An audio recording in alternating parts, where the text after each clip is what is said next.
Fan কিনবে fan কেন নিবি তা ছোট বড় ফ্যান এই ওর হাওয়া খাবে তো বায়নাটা শুধু দেখলে তো যতই ঘরে জিনিস থাক তবুও যেখানেই যাবে সেখানেই কেনাকাটা করতে হবে। চলো তাহলে আজকের ভিডিওটাও শুরু করি। হ্যালো এভরিওয়ান, তোমরা সবাই কেমন আছো? আশা করি সবাই অনেক ভালো আছো।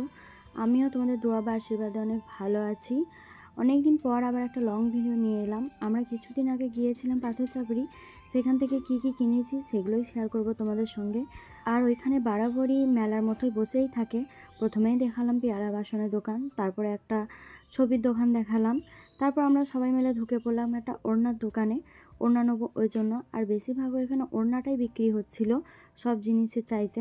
আর সত্যি বলতে ওড়নাগুলো অনেক দাম ছিল, ওই জন্যই আমরা সবাই একটা করে নিয়েছিলাম, কারণ ওড়না আমাদের এদিকেও পাওয়া যায়, কিন্তু ঘুরতে গেছি যেহেতু একটা না নিলেও নয়, ওই জন্য নিয়ে নিলাম একটা করে সবাই।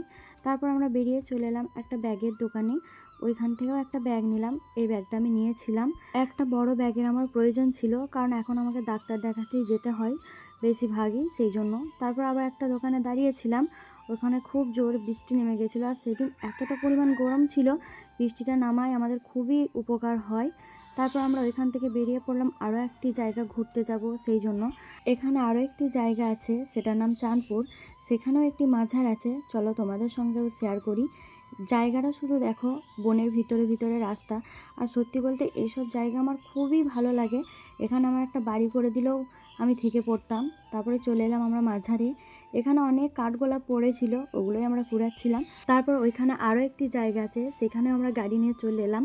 আর যেখানটা আমরা হেঁটে হেঁটে যাচ্ছি সেই জায়গাটা দেখো কতটাই না সুন্দর, এখানে মানুষকে থাকতে দিলে সে সারা জীবনই থেকে যাবে। তারপর চলে এলাম আমরা এখানে পানি নিতে। এটা একটা কূপ বা ঝর্ণা যেটাই বলবে, এরকমভাবে সারাক্ষণই পানি ওঠে, আর এটা কখনোই শুকায় না।